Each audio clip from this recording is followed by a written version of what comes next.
إذا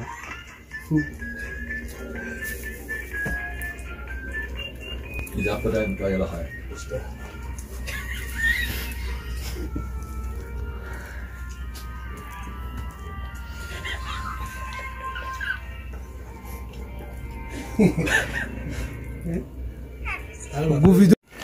بسم الله الرحمن الرحيم. السلام عليكم ورحمة الله وبركاته. والديت مشافق القاسة كيرو ورمية. بسم الله والحمد لله الصلاة والسلام على سيدنا حبيبنا صلى الله عليه وسلم. تعالى خلق رتي يا رحمته فني تشيمبود وبليين كيا كقالي جالتهم توتا كخبجم توتا مسين صوتا والديت مشافق القاسة كيرو ورمية. أكو مبيكمو نوت الراس بروس نوت خايو تينيا ركنا تينيا دورا خن لمي تينيا وان دور سنو تيسما الرا تنا خيست اللي وهم دوان قم يادة توكو إرّا حاصل يعني خينياس أكار مانغديتين الأرما أكار مانغديتين بفقافيتين إسنيفليات ما نقول قافي إسنيفليات ياد والديني خينيا يو مال هجته نمافي ربي برت اللي خبجا أركض قافي إسنيفليات قايو والدها duraan gargaarsa yeroo qayroo oromiyaa irratti xiyyeeffata amma hoo maalirra jira alhamdulillah barri bara haaree bara 2022 illee itti eegallee jirra waan gartee hanga gara fuula duraatti ittiin sosoonu akka armaan gadii kanatti yoo gartee manaaf kan dhiyaatu ta'e yatiimota gargaaruu biratti haalaan jaalatamaadha yatiimota gargaaruun rabbi biratti illee haalaan waan jaalatamaadha. dadhabaa fi dhukkubsataa gargaarsa barbaadan gara hawaasaatti fiduu akkaataa guddina waldayaa kanaafuu eenyu laallata hajuu kana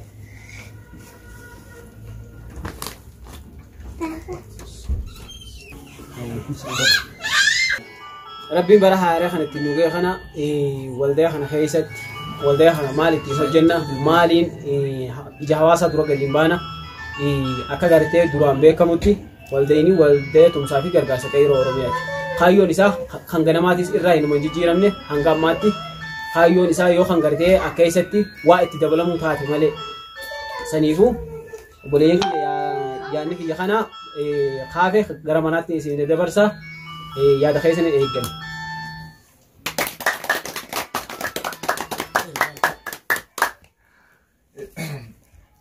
بسم الله الرحمن الرحيم الحمد لله رب العالمين والصلاة والسلام على رسول الله صلى الله عليه وسلم دوران دورسي والديت مسافي غرغاسا كيرو ورما بسيسوتا كاراس جروفي كمبا كبيرا جروبي سلامتا وبرما تين إذا نجيني بكا جرام مرتو إساني فا كناف بسيسوتا كان خاسين جرد في خاس جلوس غرتي سلامتا وبرما إسان هاجيسو جناني akkasumatti bara 2022 baga isin geejjibtu barbaanna waldayni tumsaa fi gargaarsa qeeroo oromiyaadha waggoota 8tiif hojii hawaasummaadha keessaafuu biyyoota arabaa keessa haa jiraatu malee biyyatti xiyyeeffatee dhukkubsataa fi madoo oromoodha yeroo warraaqsaa san keessatti gargaaruudhaan hedduu beekama.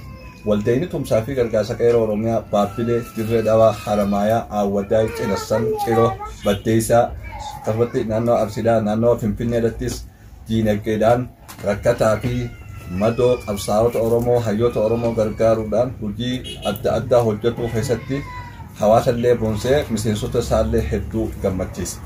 Akkasumatti bara 2022 kana keessattis haalli gargaarsa isaatis akkuma itti fufeetti jira. Keessumaafuu yataamaa fi dadhabaa fi dhukkubsataa irratti xiyyeeffachuudhaaf hojii kana gabbisee fuula duratti oofuudhaaf bara kana keessatti hojii addaa saganteeffatee waan jiruuf akkasumatti miseensonni waldaa tumsaa fi gargaarsa qeeroo oromiyaadha hojii kana haala jabaadhaan waan saffisaa jiran namootan waldaa kana ala jirtanis dhuftanii qooda irraa fudhachuudhaan keessan banaalee isiniin jenna.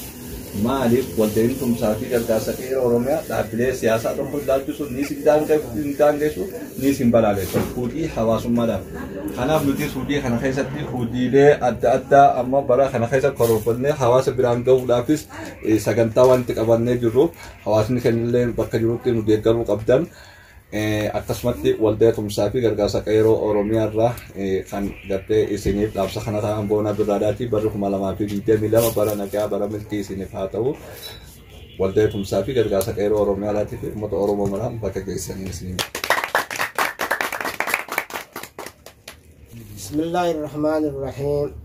Waldaa tumsaa fi gargaarsa qeeroo Oromiyaa kan jedhan nagaa fayyaa isiniin jenna bakkuma jirtanitti. Waldaan tumsaa fi gargaarsa qeeroo Oromiyaa bara 2015 laatii sadaffaatirraa eegalee illaa ammaan tanaa bu'aa bahii isaa hedduu halaas keessa dabreeti jira.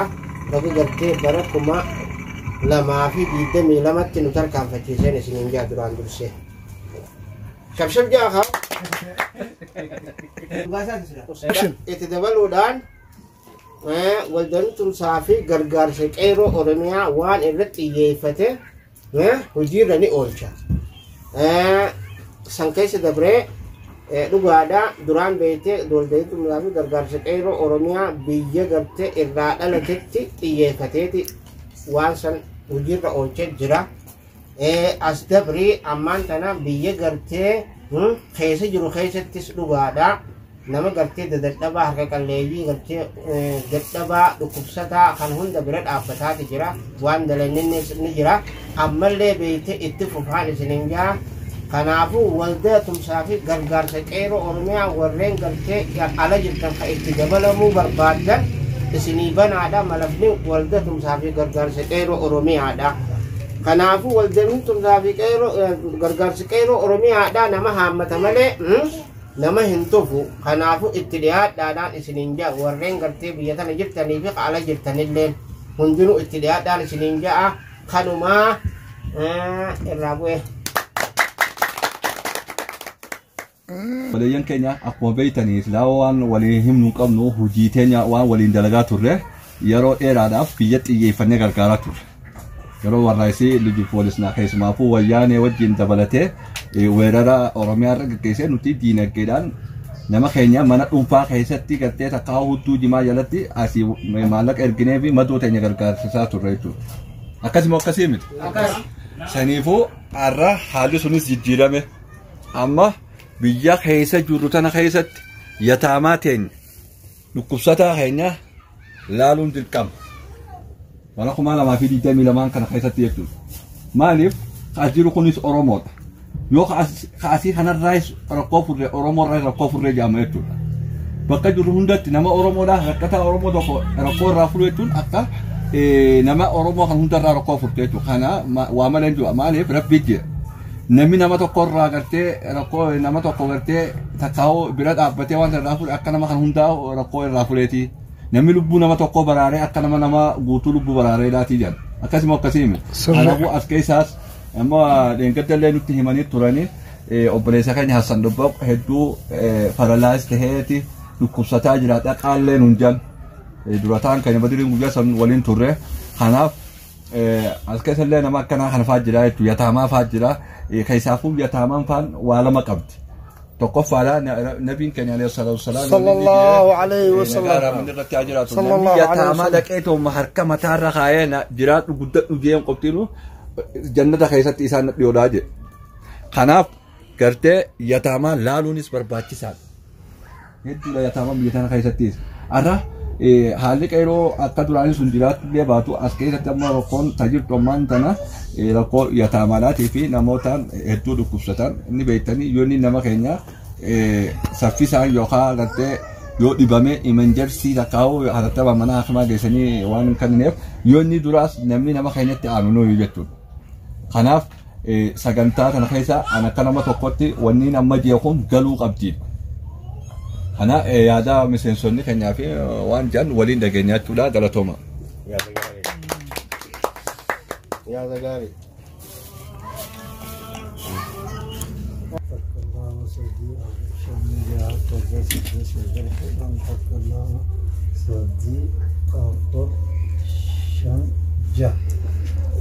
وان أرلان تنار كم باتي تنا باتي كرام مفا برهم لما في كراتك برهم لما في جدا بيتك باتي كرام مفا خم كرجا أركمه موبي خمني جامو baasii taate baasii bitaa qaaraa taate wanni ammaan tana ilaarraan tana baatii jaaffaarraa ilaa ammaan tanaa isinii bu'e kuma 170 wanni lafaa qabdan manarraa kana gizee irra geessatan kuma 170 irraa kuma 16 gizee irra geessatan kuma 180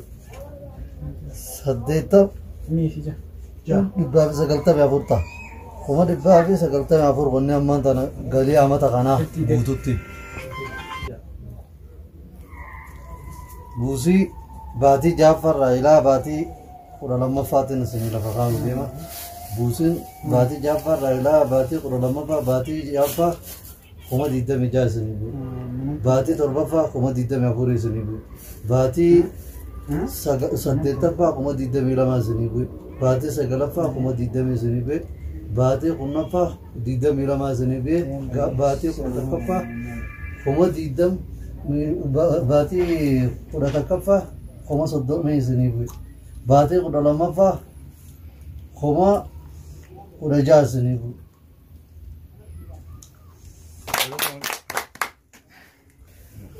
waliigala wanni manarraa qabdan kuma 180 kuma 170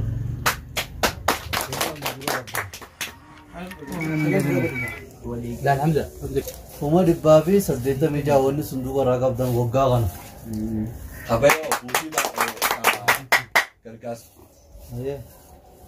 baasiin kuma 40 ijoollee aadan hin jirtu ta'e ergamte deebii ijoollee ammas mana haadha alii haadha ayaat kuma 30 gargaarre kuma 70 kumni 3 rasiida kuma 73 irraa ba'e wassalaam waraqaa